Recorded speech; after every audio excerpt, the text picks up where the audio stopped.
Good afternoon, and thank you for joining this very important forum. I certainly want to thank the U.S. Chamber Foundation and all of the companies who joined together for this very important panel conversation, More Than Words, Opportunities for All. As was said before, we've all recognized that the systemic inequalities across America have been ushered to the forefront over the past year and have pushed to us as a society to confront the racial divides in our society. Our whole broad equality of opportunity agenda and initiative at the U.S. Chamber is, yes, about policymakers providing prescriptive solutions, but it's also about the business community solving these complex problems before us and creating equality of opportunity for all. And I certainly want to give a shout out to all of the companies, the awardees, the finalists, and companies across America who stepped up their efforts to do even more to provide more equality of opportunity. A special shout out to AIG, Altis, and certainly American Express, who've joined us in this panel this afternoon. And let's jump right in. We have an extraordinary panel today of two. Walter Fry, who's Vice President of Global Brand Engagement and Design at American Express, and Dr. Victoria Graham, owner of Hancock Graham and Associates. Thank you both for joining me this afternoon in this dialogue. Walter, I'd love to start with you. We talk about Black businesses and moreover, the disproportionate impact of COVID-19 on Black and minority businesses across the country. How do you see the landscape and why is this such an important topic to American Express? Well, thank you for having me. It is indeed a very important topic for us at American Express. I think to explain why, it's helpful if I share some of the context around our experience supporting small businesses over the years. Many might not know that in 2010, American Express actually created Small Business Saturday. And that was in response to hearing from small businesses around the country that they really needed help attracting customers into their stores during that busy holiday shopping period and help competing with the big box stores. And so for the last 10 years, we've been amplifying the message about how important it is to support small businesses and about the importance that small businesses play in communities. So naturally, when this year the global pandemic hit and hit small businesses so hard, we realized we didn't have to tell that story as much because it's been painfully clear in terms of the news media and in terms of the conversations happening in homes across the world about the importance of saving small businesses during this time. So as we thought about how we might get involved, we first launched a coalition called Stand for Small. And Stand for Small has brought together 100 different large corporations to help small businesses in different ways. And we also launched an offer to specifically incentivize consumers to support small businesses. But what we've saw this summer is that, as you've mentioned, Black business owners have been disproportionately affected by COVID-19. So we thought that it was really important to launch dedicated efforts to support the Black community. In addition to some immediate philanthropic efforts with the NAACP and the Urban League, our next call was to you, of course, at the U.S. Chamber of Commerce. You guys have been longtime partners of American Express, and we are very excited to work with you to develop the coalition to back Black businesses.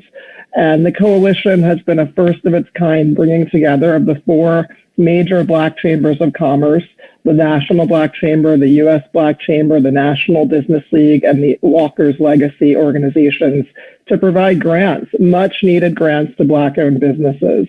Really proud to say that American Express has committed $10 million in grants and mentorship in the first 4 years. But we also designed the coalition to invite other corporations. And as you mentioned, we were really thrilled that with your support, AIG Foundation and Altis USA has joined the effort as well. Wonderful. Listen, we thank you. I mean, American Express, you're right, has been standing up for small businesses for years. And we're grateful that you're stepping up in an extraordinary way in bringing all of these coalitions, these Black business organizations together to create a coalition, which is very unique. Victoria, you're what it's all about. I mean, you're an entrepreneur, you're a business owner.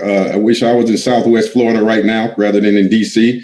But tell us about your experience with your company and what are the challenges that you've seen and been confronted with as a Black-owned, as a woman-owned business and a Black-owned business owner? Well, first of all, I would like to thank everyone for allowing me the opportunity to speak on behalf of the Black-owned businesses in this area. And thank you for being one of the recipients of the grant from American Express. One of the things, or the major part of challenges that Black businesses have had in this area is funding, and is the funds to be able to continue to run their business, especially during the COVID session. But other than that, the other challenge is being educated as far as how to run their business. In the back end, a lot of individuals that have businesses, they know how to do hair, they know how to be a mechanic, they know how to cook and have a restaurant. But the majority of them that I have found, they do not know how to run the back office as far as understanding their financials, the tax part of it, the legal aspect of it. Yeah, I'm struck by what your company does. I mean, you got some fancy names and terms. You're an enrollment agent licensed by the federal government. You're a certified accounting agent. You're an agent, literally, in terms of your work to broker these opportunities that you just described, whether it's bookkeeping or payroll, help or taxes, helping Black businesses have the skills needed and necessary to survive. So, what else do you see out there in terms of the needs that Black businesses have to be sustainable, not just during this pandemic, but beyond? Well, the biggest thing, like I said in the beginning, was education.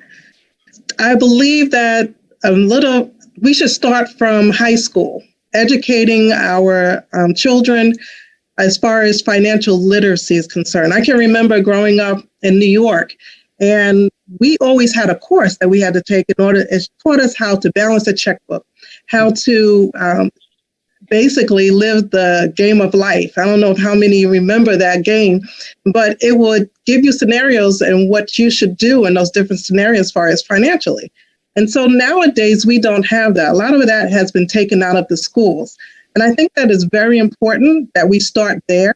And then as we go into the small businesses or the Black-owned businesses, that would help them if they were educated. In our company, we go around to nonprofits and also for-profit organizations and give seminars to teach them about the back end of running their office. A lot of times we'll suggest that they read certain literature or certain publications. One of our biggest publications that we want them to read is the E-Myth. So many people feel like they can go into business, but they don't know how to run their business. And they fall because they go out of business because they don't know how to read their financials, or they don't know how to get a loan from a bank, or they don't know how to manage whether they should buy more inventory or if they overbought. So those things are very important. And we've been in this area for about 14 years helping a variety of businesses, whether you're a truck driver, a restaurant, attorneys, and doctors. You believe it or not, even doctors and attorneys do not know how to run the back end of their office. So it's really important that they get educated about finances and also even the structure of their business, whether they should be an LLC or S Corp or C Corp, and what the difference is as far as on the tax side and the legal side. Yeah, you raise a good point. And we also, I was struck when we had a chat earlier, we have to understand in this ecosystem of Black businesses, these are also barbershops. These are beauty salons. And these are not just businesses who are maybe just sole proprietors, but they're very important anchors in these communities and very important parts of the social organizational structure. So thank you for the work you're doing. We did a research piece in partnership with MetLife, where we found that minority-owned businesses are more likely to report trying and actually failing to secure a loan, get lending to survive during the economic downturn. And as we work closely with Congress around the implementation of the PPP program, did you experience any challenges, or have you experienced any challenges in the lending process and getting access to capital for your own firm? Well, we helped a variety of different businesses in order to secure loans. And the biggest problem is, like I had mentioned before, is the financials. A lot of them did not have their P&Ls, or they didn't have their balance sheet, or they didn't have tax returns. And a lot of them, maybe they were sole proprietors and they registered themselves as LLCs, but didn't realize they were not a separate legal structure. So now we had to go in and make them a separate legal structure or show them what to do with their taxes in order to apply for the loans. And a lot of people missed out because they did not have individuals to go to in order to help them. So even though there might be people out there that can give them that service, a lot of them could not afford it. So I am very appreciative to American Express that they were able to grant me some funding so I would be able to help some of the small businesses in this area. But there are a variety and so many of companies that did not have that opportunity. You bet. I want to come back to you on that. Walter, the coalition to back Black businesses, again, we said is unique, it's exciting, it's bringing people together to focus on this common goal. How are you leveling the playing field? I mean, this is really significant, and we look forward to working with you to continue to grow and expand this coalition. Well, we designed the coalition to really respond to the two biggest needs of Black business owners. And I'm really glad that Victoria validated the two that we were hearing, which is around capital and an immediate need for infusion of cash, as well as mentorship and education. So when I talk about capital, we work in the form of grants. So this is money that doesn't have to be paid back to American Express, but also we raced to bring this program to market because we knew how essential timing was and how important it is for businesses to have money now when they're recovering from the pandemic. In terms of mentorship, this is something that's not discussed enough, and I'm really glad that Victoria has focused on the importance of education. We released a study just this week that showed that 92% of small businesses had to pivot the way they do business this year in response to COVID-19, whether that was increasing focus on online distribution or other adjustments to adapt to the new normal.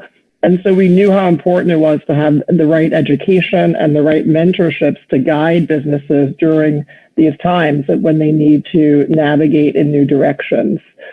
We released a video podcast recently called Built to Last. And that podcast features Black business owners from both the past as well as current day modern business owners. And almost everyone has talked about the importance that mentorship has played in their business. On our most recent episode, we featured Melissa Butler, who is the entrepreneur who founded the Lip Bar. And she talked about how hard it was as a Black business owner to find mentors who could help her because there aren't as many in her space. And she talked about the impact that once she found those mentors, it had in terms of accelerating her business and creating the right connection points that have really helped her get to the successful point that she is today. So when we designed our program, we focused on both the grants, but also the mentorship. And we're really thrilled that Micro Mentor is going to be a partner who works with us to bring that mentorship to our grantees. That's really incredible. And obviously right now it is about grants. I mean, how do you get immediate money to pay the bills and keep the doors open? And recognizing that we have to solve for the long-term access to capital challenges. And I'm excited that we're convening not only banks, but looking at venture capital and private equity. How do we unleash all of the capital possible and make it more accessible to Black-owned businesses across the country? I heard someone and I'm going to steal this, but they made a really interesting point that your network determines your net worth. And one of the things that I heard from talking to Black businesses across the country as we were engaged in the distribution of the PPP funding was the lack of relationships and networks with banking and other institutions. Victoria, what has been your experience there? And I think that's sort of what the coalition solved for, is also building relationships. But how important relationships in order to drive and sustain and grow a business? Well, I have a mentee currently, and she asked me, what is the most important thing as far as building my business? I said, you have to be a people person. You have to build relationships. My slogan for my business is converting transactions into relationships. People have to feel comfortable with you. People have to be able to trust you. And so building those relationships is so important, not just for a client base, but also for networking as far as connecting with other businesses. If you do not want to be involved in people and helping people and rendering them your services, you cannot build a business. So relationships are very important, whether you're looking for a relationship to get funding or getting relationships in order to build your business. So many people I find that are in business, they are afraid to give help to other people that are in the same business that they are, thinking that they will lose clients or not be able to grow. And that is not true. A lot of times, if you help other businesses, which we need to learn, is that you will grow also. You will not be left behind, but you will also bring someone else with you. Yeah, that is so incredibly important. I got to ask you, Victoria, you are a mother of three. I am. 3 boys. How in the world do you balance growing your business, expanding your business, doing the networking, all of the things that we just talked about, and you're a mom? There's got to be an incredibly important balance there. Well, believe it or not, my youngest son is 24. I am actually a grandmother. So, but I did grow my business as my children were growing up. But I had a network. I had, just like I spoke about as far as on the business side, it is very important to have that same network as far as your personal side. We had a group of women, a group of mothers. If one night I would cook, the other night the other mother would cook. Another night, the mother would take one mother would take the children to the sports games, and we helped each other. So it's very important. And I also had a great help or network in my church. So it's very important. It's not something you can do by yourself. Yeah, that's phenomenal. Walter, I think we have a new role model to aspire to be like. I was just going to say, I'm still reeling over the fact that Victoria is a grandmother. I know. She should be. I mentioned beauty entrepreneurs before. I think she has a new business proposition that she can look at. But one of the other things I was thinking about when Victoria was speaking is that so many business owners of color are sole proprietors. And so when you talk about mentorship, just think about how lonely that business can be when you are a one-man or woman show. And so many of the business challenges that entrepreneurs face are not new. They might feel new because it's the first time that they're facing some of those challenges.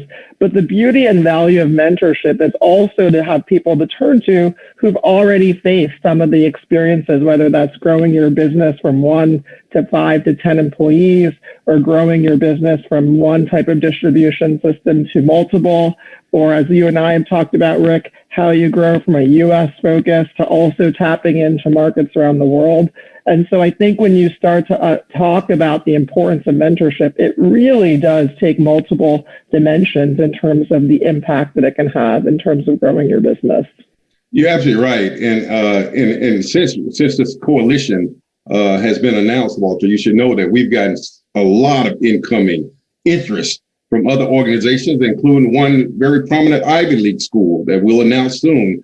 Their whole alumni association from their graduate school of business, they want to be mentors to these Black businesses that we've identified. So we know how important that is. And Walter, why are you up? I mean, you think we're turning the tide? I mean, we know where we are. Where are we in the continuum? Are we turning the corner, turning the tide? Are we just beginning? No, we're not at the end. Well, it's a great question. I mean, we have to acknowledge that the gaps are deep and the gaps are wide, and it's going to take a lot of different efforts from a lot of different directions to really turn the tide. But that's why you hear so much that it's got to be a movement and not a moment. And I have to say, I'm very inspired by the number of corporations who've made significant pledges, both in terms of capital to minority businesses, as well as dedicated efforts to use more minority-owned suppliers. And I'm really proud that American Express is one of those companies. We recently pledged that we're going to double our spend with diverse suppliers over the next 4 years, which is going to result in $100 million annually, specifically for Black-owned businesses. We've also committed to providing capital and financial education to at least 25,000 small and medium-sized Black-owned businesses. And of course, we're going to continue to promote the importance of shopping small, but specifically with Black businesses. And we're going to do that to all of our consumers. So all I can say is that if I weren't loving the job I'm doing at American Express, I think it'd be a good time for me to start a small business as well, because we're definitely turning the tide. Well, you and American Express have been such a great role model and example of how what can be, and we're very grateful for that. Victoria, when we talked earlier and got to know each other, I think you talked a bit about the importance of education and how do we think about inspiring sort of this next generation of young Black innovators and entrepreneurs. We have a whole initiative with historically Black colleges aimed to do that. Any thoughts there? I mean, and plus I still don't believe you're a grandmother, but at any rate, you have a son. And does he think about being an entrepreneur just like his mom? Oh, absolutely. All three of my sons. My oldest son actually works in the business with me. And then my youngest son, usually during season, he works with me. Wow. So they all are entrepreneurs, and they all are aspiring to be in business and to grow their families. I believe that it's very important, like I said before, to start from the high school level to have financial literacy. I know there are some states that do have it in schools and do require it for high school students before they even go into college, which I think is very important. I have mentioned earlier that when I was in school, they taught us how to balance a checkbook. They taught us how to manage a budget. And now a lot of times those things are taken from the schools. And I think it's very important that we go back into the high schools and have a course that is required. Not something that's just an elective, but something that is actually required. So when they go to college, they can manage their finances when they go. A lot of times, even I find also that a lot of high school students applying for financial aid do not even have the assistance of their parents in order to do that. So a lot of my clients, I even offer that service to them, that do not delay coming to see me in your junior and senior year, completing your financials, because even their parents, they might not know how to do it, but they need that resource in order to have someone to help them. I think you're absolutely right. You know, I tell the story growing up in South Carolina, in the rural South, how my grandmother used to tell us all, and I was the first generation, go to college, get a good job. And a good job back then was a government job. But what we don't do enough, to your point, is teach young kids about and inspire them to, no, go create your own company. Here's how you should think about it. So, you know, we look forward to working with both of you on and inspiring more young entrepreneurs to think about creating their own companies and being impactful in their communities. You know, as we wind down, I want to talk a bit, just a minute or two, as we think about the future and what the future holds for Black-owned businesses. I know that if we all had crystal balls, we could see it clearly. Walter talked about it's got to be a movement, not a moment. We hear people talk about this time feels different. I talk to minority businesses, particularly Black businesses across the country. This is a time to reimagine who we are as Black businesses. There are emerging companies coming out of the pandemic, if you think about that. And I know it's hard for some people to see the forest for the trees, but what do you see in the future? And what does the future hold for Black businesses? Why don't we start with Walter and we'll end with you, Victoria? Look, I think the future is very bright. You know, I was fortunate. You talked a little bit about your upbringing. I was fortunate to have two role models with my parents. My dad is a small business owner and has been for the last 40 years. And my mom had a corporate job. And so I had two role models to choose from, right? And so I've gone the corporate route. But one of the things that I think about a lot is the role models that small businesses play in communities, right? Whether it's a storefront, like a barbershop that you talked about, or other services, they provide really important role models for the children in the community to see that people of color can start their own businesses and grow their own businesses. So I think that the future is really bright. If you think about the infusion of capital that we're seeing across the financial landscape, the conversation that we're having, including the ones that we're having today, I think is really elevating the role of small business owners and the opportunity for them. And I think it's going to continue to pay dividends in communities and only have positive effects over the years to come. Thank you. Victoria? Well, I heard someone say that 2020 was the year of vision, clear vision at that. So I believe that we are seeing a time where a lot of people are seeing very clearly that they cannot work for someone else because they are become in control of their destiny financially. So a lot of people are looking to open up their own businesses. So starting in 2021, I have at least 10 people that are looking to open up their businesses already. So I know there are going to be a lot of people looking to open up business, taking control of their finances and doing better than other people can for them that they are employees for. So I believe that we're going to have a huge growth in people owning their own businesses. Well, that's very exciting and it's inspiring, it's encouraging. You know, we at the U.S. Chamber, this whole broad equality of opportunity initiative is forward thinking, it's forward leaning. It is companies like American Express and yours as well, Victoria, coming together to solve for these challenges that affect not just Black businesses in America, but that strengthen our society. And Black businesses are very important anchors in our communities. And, you know, I love the theme of this particular panel because it's about more than words. Right.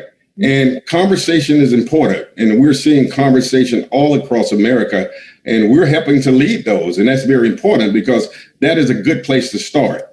But we also have to move the conversation into real action. And both of you are doing it in ways that when we come together, we can even do more. So I want to thank you both for being about more than words and walking the talk. And be an example for what we can accomplish in years to come. And however we can be a partner with you as we take this journey, we look forward to taking it with you. I appreciate that. Thank you so much. And we look forward to talking to you again soon. Thank you. Thank you.